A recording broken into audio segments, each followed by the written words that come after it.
Now we look at how to prompt a user for a file name.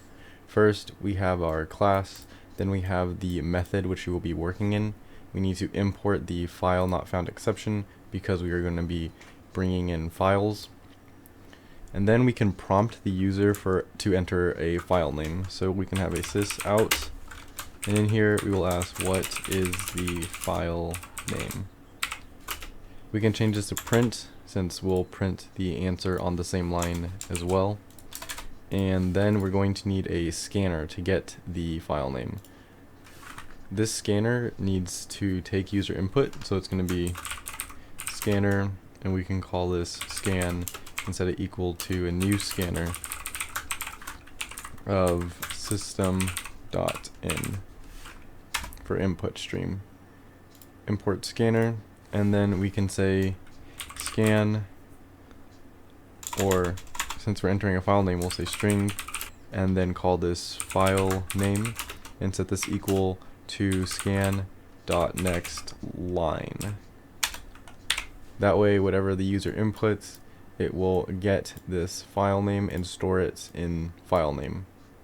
Once we have it stored in file name, we are going to need to try to open it. So we're going to have a new scanner and call this open file and set this equal to a new scanner, and in here we have to say new file, and in our parentheses here we'll have file name. So this scanner will attempt to open the file that the user inputs. If I were to have a file on my computer and have it called names, we can just type in some names here like this. We can then save this using Control S or save, and then we can close this, open the folders in our packages, and then move this names into our method, or we can into our main package. We click copy to files and it's going to be in here.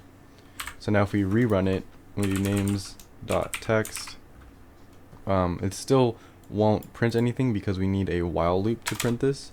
So what we're going to do is have a while loop, and we'll say while open file dot has next line, we are going to just print out everything inside of here. So we'll have system.out.println, and we'll do open file dot next line.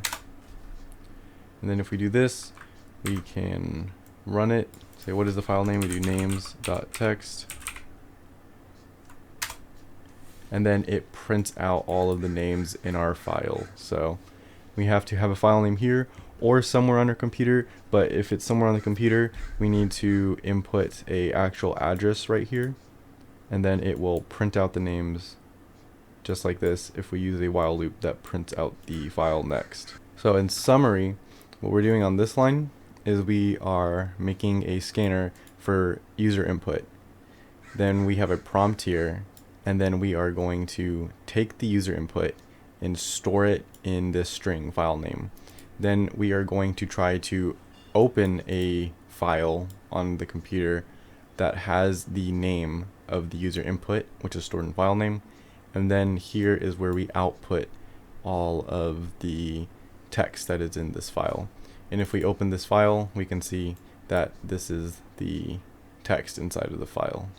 Another good example of a problem that is asking for user input and uses it to open a file would be practice it self-check 6.17, and this code would produce this output, which is what we are asked for.